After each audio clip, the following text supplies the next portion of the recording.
ఆయనకి అసలు ఎడ్యుకేషనే లేదు, 10th ఫెయిల్ అయి ఉంటాడు, ఏదో డూప్లికేట్ సర్టిఫికేట్లు పెట్టి ఏ సాఫ్ట్వేర్లోనే జాబ్ సంపాదించుకొని ఉంటాడు.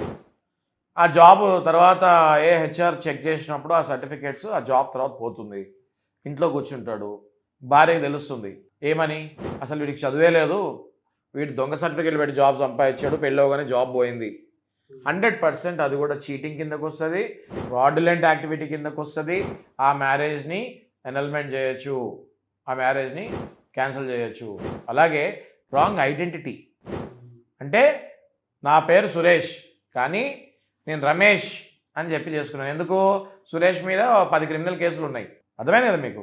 ఆధార్ కార్డులు, పాన్ కార్డులు మార్ఫింగ్ చేసేసి అవి డాక్యుమెంట్స్లో ఇచ్చేసి నా పేరు రమేష్ అని చెప్పి, సురేష్ పేరు రమేష్ అని చెప్పి అలా వెళ్ళిపోయేసరికి ఏమవుతుంది?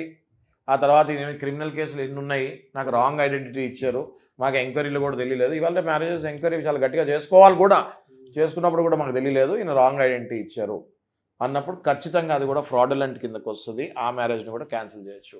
రాంగ్ ఫైనాన్షియల్ స్టేటస్, ఆ బిల్డింగ్ నాదే, ఈ బిల్డింగ్ నాదే, ఈ 10 ఎకరాల్లో మా తాతగారివే, ఈ 20 ఎకరాలు మా నాన్నగారివే, ఈ 5 ఎకరాలు నేను మొన్నే కొన్నా, ఈ బెంజ్ గారు నాదే, ఆ బండి నాదే. ఇవన్నీ ఏంటి? Wrong financial status. ఇవన్నీ చూపించి అమ్మాయిని, ఆ అమ్మాయి ఫ్యామిలీని మోసం చేసి పెళ్లి చేసుకునే కిరాతకులు చాలామంది ఉన్నారు ఇవాళ, రైట్? అది కూడా రాంగ్ ఫైనాన్షియల్ స్టేటస్ కిందకి వెళ్ళింది కాబట్టి ఫ్రాడులెంట్ యాక్టివిటీ కిందకు వస్తుంది. ఆ మ్యారేజ్ని కూడా రద్దు చేయొచ్చు.